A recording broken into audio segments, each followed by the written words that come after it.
اساسا مش مصدق ان انا كاتب. زمن نهاية البداية، يوه زمن انسحاب الروح من ثورة التصحيح.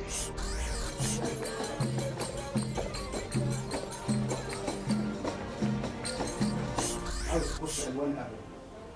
والله الالوان دي كانت جديده. انا بشتغل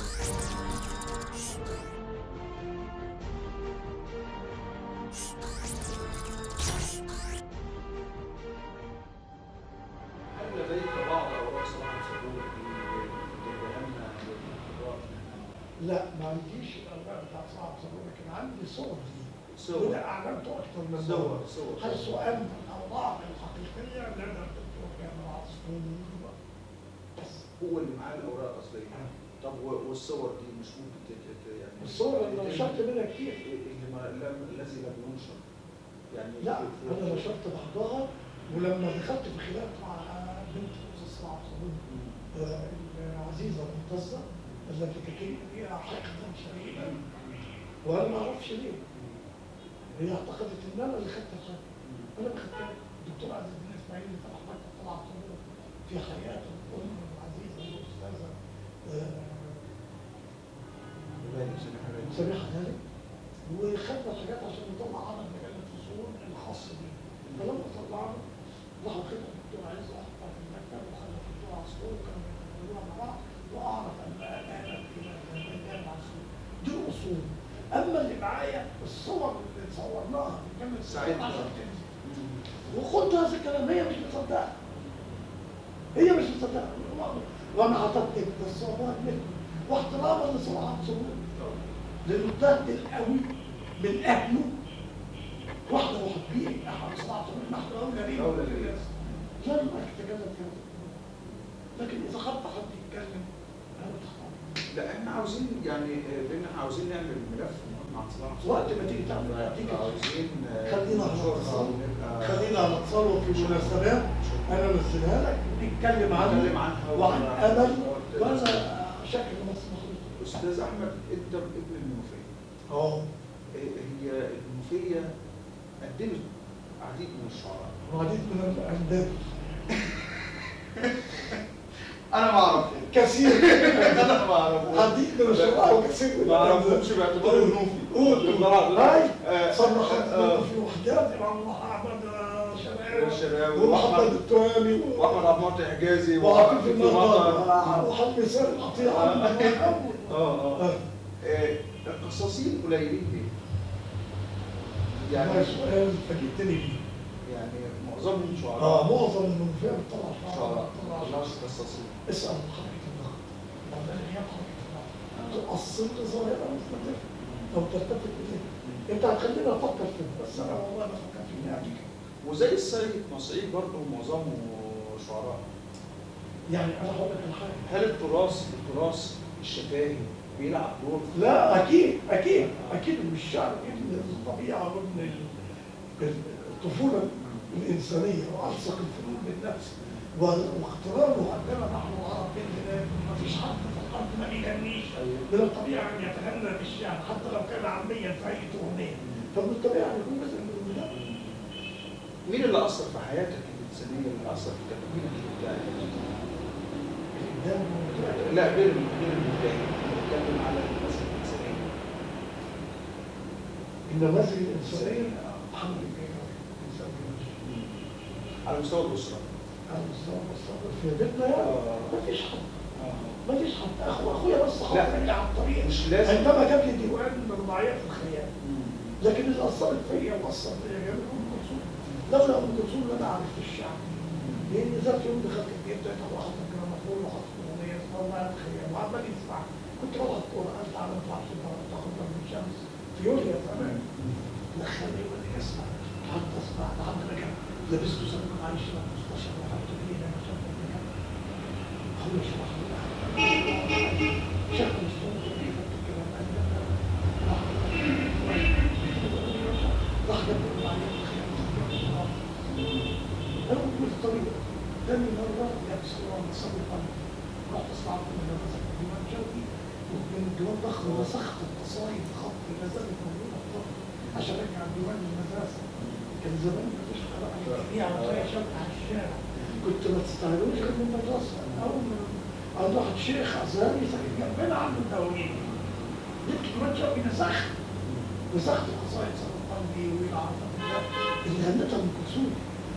أم كلثوم هي التي مادة طريقي الشعر ولولاها أنا ما عملتوش.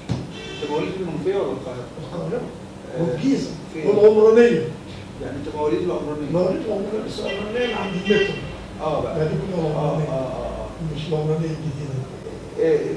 دايما المكان ما هو كان ده كله غطاء. وكنت بالظبط. بتربى في السقي هنا كنت اروح اقرا عند علي محمود طه واعمل السقيه المعموره واحط لهم الابتكيات دي ولما اوريك شعر العمودي اللي ما انتشرش وكشاكيلي دي هتشوف فيها شعر دلوقتي احسن من اللي بيكتبوا في عراق الحدايق اللي بيكتبوا عمودي. السيد كان فين مثلا؟ ما تستطيع ان تسال عن ذلك رجل عاصر اسمه عبد الوهاب عباية. طبعا. انا صغير كان بيعمل برنامج عن الشعر في صوت العرب خد مني 4 كشاكيل. الكلام ده في الستينيات. أراهم كلهم ولا زالوا عنده راحوا الإمارات ورجعوا يقول لي عندي حمدهم ومراته السيدة بتاعت الإمارات تقول لي ده بيحتفي بيهم. أنا أملي أشوفهم. صورهم أو يدوم. انت ما عندكش نسخه منهم؟ ما تجيش. شارع عمودي كنت بدول أقرا في العرب. كان يلهي. وعملت بيه جماهيرية رهيبة. اوصف لي صوره منطقه الهرم. منطقة الهرم. ابداعيا يعني اللي اثرت فيك ابداعيا احنا بنتولد بنرضع حنان الام لا ما احكي لك كانت المنطقه دي كلها عمرانيه وكليه الفنون والكلام اللي احنا بنعمله كله غيطان تقف عند ترعه اسمها ترعه الظلم دي كانت نهايه العمران. لم يكن موجود في العمرانيه غير حاجتين. سيدي عمار الطرق مجموعه المقابر اسمها سيدي عمار. كنت تقريبا اول شارع الهرم عند الدفع تبص تشوف سيدي عمار من بعيد كان كل ده على امام الافق. مفيش عمارة بتاع خيطان خضراء. ده سنة كام تقريبا؟ هذا الكلام بالظبط لحد الخمسينات ولحد 58 كده. كنا نطلع على شارع الهرم أنا وأخوي ياخد مصروفي عشان يروح بيديه العسكري الإشارة اللي واقف تحت مظلة خشبية اللي بتتعود دي على الترند اللي ليها شنكل ونديله الفلوس وساعات نديله جبنة قديمة جايبينها له البيت علشان الممثلين اللي جايين من شارع الهرم حيث يسكن في شارع الهرم خطين من الطرمان 8 و14 وكانوا يمشوا عكس بعض. 8 يمشي من الهرم ويعدي كوبري الملك الصالح ويعدي ويروح العتبة يقابله على الناحية الثانية 14 يمشي من الهرم ويدخل على الزمالك على شارع النيل على ابو العيله ويتقابلوا الاثنين ده يجي كده ولا يجي كده. فكان يوقف لكم الترمايات؟ كان يوقف لنا لا مش الترمايات كنا بنديله فلوس عشان يوقف لنا الممثلين اللي جايين من اسبانيا ونصر طبعا. فتشوف محمود المليجي في عربيته الكابوجيه يشوف فريد شوقي في مره اذكر حادثه غريبه في مره ادينا فلوس وقلنا له وقف لنا كمان الشمال وعدى. كانت الدنيا رمضان وكان في اغسطس وحر وفجاه ودخل العربيه احنا وقفنا فتح حمام هو عارف عربيات احنا وقفنا في التلفزيون شفت التلفزيون ناس كسبان رمضان ورحت البيت قعدت اعيط وابكي فات الحمام هتخش النار فات الحمام هتخش النار بتفضل انا بقى صايم 7 سنين وصايم والحرب فات الحمام هتخش النار صعبان عليا فات الحمام البنت البريئه مكتوب على الجبين وانا بنت ناس وكسر اعمامي والجبه بريئه دي كمان هتخش النار بقيت متجنن.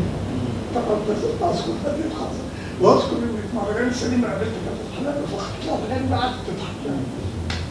فكانت الهرم ده مفتوح بنشوف الهرم لحد فوق ونركب الطرميه رايحين جايين اهل مصر احنا لما نطلع حيوانات الهرم في الجيزه كل يوم نروح نطلع حيوانات نروح الهرم لما نروح عند جنينه الحيوانات نكون بنتشوي ما كانتش العماره دي بس بيقولوا لي ده بنتشوي امير العماره كده. فهذا التكوين يعني في وسط المناخ الطبيعه والمنطقه اللي كنا بنطلع فيها قدام وننام في وسط المرسيم ونقفز عشان نمسكوا ده رجله ها زي المنوفيه. لا انا هقول لك حاجه ده كان في واحد صدق يعني زي ما بيقولوا بتعمل عمليات عندنا فكانت تقول اللي يجيب لي رصيد اعملها احياء هاخد 5 جنيه فكنا بنحاول نصطاد هو قد اصطدت مره قدام بس ادتني على نص جنيه على البحر ضحكت عليه على 3 اشهر قلت لها اكل في البتاع منهم لما بيطير 200 واط فسهل تترمي عليه وهكذا. فهي احكي مين اللي هيخش النار زي فاتن حمامه من الشعراء؟ من الشعراء. اولا اللي هيخش النقاد. النقاد واقسم بالله يوم القيامه لو سمعت انت زيي اعرف ان انا ظبطت باقي الهربان من المره واحد يعني همسكه هضربه لحد ما يموت صح وتكتبه ما اعرفش الحديث ده ينفع. الشعراء هل الحديث ده يمشي؟ يمشي الشعراء هيخشوا الجنه طيب؟ الشعراء لانهم تعذبوا في حياتهم اكيد ربنا هيعوضهم. بهذه الكلمات اختتم الجزء الاول من حواري مع الحوار الطويل مع الاستاذ احمد عنتر مصطفى على ضفاف النيل. اتمنى في الحلقه القادمه ان احنا نتكلم عن اشياء كثيره عن علاقه الاستاذ احمد بالواقع الادبي طوال اكثر من 40 سنه. شكرا لكم والى اللقاء.